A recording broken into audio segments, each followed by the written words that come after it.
नमस्कार, उदय क्लासेज में आप सबों का स्वागत है। सबसे पहले आप लोगों को भगवान परशुराम जयंती की शुभकामनाएं और ईद उल फित्र की बहुत बहुत मुबारकबाद। आइए हम लोग जानते हैं प्रतिशत के विषय में। पिछले दो वीडियो में हम लोग प्रतिशत के महत्वपूर्ण सूत्र और उसके ट्रिक्स के बारे में जाने हैं। उसी कड़ी को आगे बढ़ाते हुए आज कुछ और महत्वपूर्ण ट्रिक्स के बारे में जानेंगे। तो आइए जानते हैं कि किसी वस्तु का मूल्य रुपया P, किसी वस्तु का मूल्य अगर P रुपया है और इसमें X प्रतिशत प्रति वर्ष का अवमूल्यन होता है, यानी X प्रतिशत प्रति वर्ष उसके मूल्य में कमी होती है, मूल्य घटता है, तो उस वस्तु का मूल्य n वर्ष बाद कितना होगा। यदि किसी वस्तु के मूल्य में X प्रतिशत प्रति वर्ष की अवमूल्यन हो रहा है तो n वर्ष बाद वस्तु का मूल्य P into 100 minus x by 100 to the power n होगा। और n वर्ष पूर्व, तो पहले हम लोग n वर्ष बाद जो उसे जान लेते हैं। एग्जाम्पल के तौर पे मान लेते हैं हम लोग P यानी वस्तु का जो मूल्य है, प्रारंभिक मूल्य P हम मान लेते हैं कि यदि 100 रुपीज है और x मान लिया कि 10% है, n इक्वल टू 2। तब इस सूत्र के अनुसार P into 100 minus x by 100 to the power n is equal to 100 into 100 minus 10 by 100 to the power 2, यानी 100 into 9 by 10 to the power 2, 100 into 81 to the power 100, 81। यानी यदि किसी वस्तु का मूल्य यदि 100 रुपया है और उसमें x यानी 10% प्रति वर्ष उसमें अवमूल्यन होता है, तो 2 वर्ष के बाद उस वस्तु का मूल्य कितना होगा। तो इस सूत्र के अनुसार वस्तु का मूल्य 81 रुपया होगा, 81 रुपया होगा। ठीक इसी प्रकार यदि हम ये जानना चाहें कि n वर्ष पूर्व, यहां 2 वर्ष हम बाद जाने, अगर ये जानना चाहें कि 2 वर्ष पूर्व वस्तु का मूल्य कितना था, तो 2 वर्ष को, तो इसी को हम लोग 2 वर्ष पूर्व में ले लेते हैं, जो 2 वर्ष बाद में लिए। तो इसके लिए ये सूत्र हो जाएगा P into 100 by 100 minus x by n,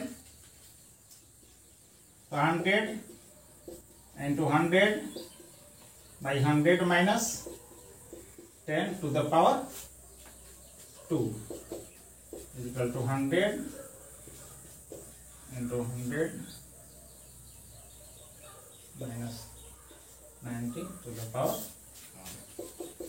equal to 100 into 10 to the power 9 to the power 1, so 100 into 100 by 81 equal to 123.456। ये हो गया। 2 वर्ष बाद हम लोग निकाले और ये 2 वर्ष पूर्व हो गया, तो 2 वर्ष पूर्व इस सूत्र पर निकालेंगे और 2 वर्ष बाद इस सूत्र पर निकालेंगे। यदि किसी वस्तु के मूल्य में X प्रतिशत की प्रति वर्ष अवमूल्यन होता है तो 2 वर्ष बाद यानी n वर्ष बाद उसका मूल्य इस सूत्र के अनुसार और n वर्ष पूर्व इसका इस सूत्र के अनुसार उसका हम निकालेंगे। तो आइए दूसरे ट्रिक्स के बारे में जानते हैं। यदि किसी शहर की जनसंख्या P है तथा इसमें पहले, दूसरे एवं तीसरे वर्ष क्रमशः X प्रतिशत, Y प्रतिशत एवं Z प्रतिशत की वृद्धि होती है, तो 3 वर्ष बाद शहर की जनसंख्या क्या होगी।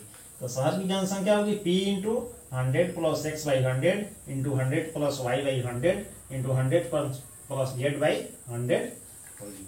एग्जाम्पल के लिए हम मान लेते हैं ये P 5000, P 5000, x equal to 10%, y 15%, 15%, और जेड 20%।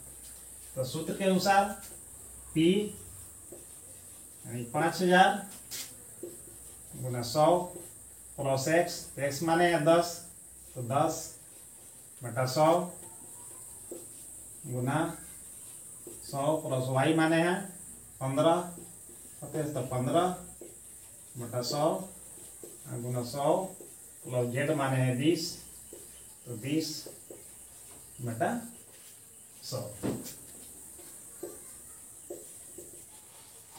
5000 गुना 110 बटा 100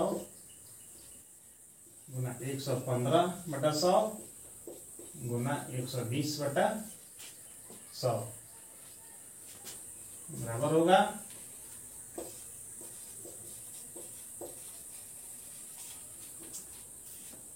यानी कि 3 वर्ष बाद यदि किसी शहर की जनसंख्या यदि 5000 है और उसमें पहले वर्ष x% यानी 10% और दूसरे वर्ष y यानी 15% और तीसरे वर्ष z% यानी 20% की अगर वृद्धि होती है, तो 3 वर्ष बाद उस शहर की जनसंख्या 7590 होगी इस सूत्र के अनुसार। हमेशा इस सूत्र को याद रखेंगे। अधिकांश प्रतियोगी परीक्षाओं में इस तरह के प्रश्न आते हैं जो इस सूत्र के अनुसार हम लोग इसे बहुत ही कम समय में हल कर सकते हैं। धन्यवाद। अगली कड़ी में हम लोग और भी ट्रिक्स के बारे में जानेंगे।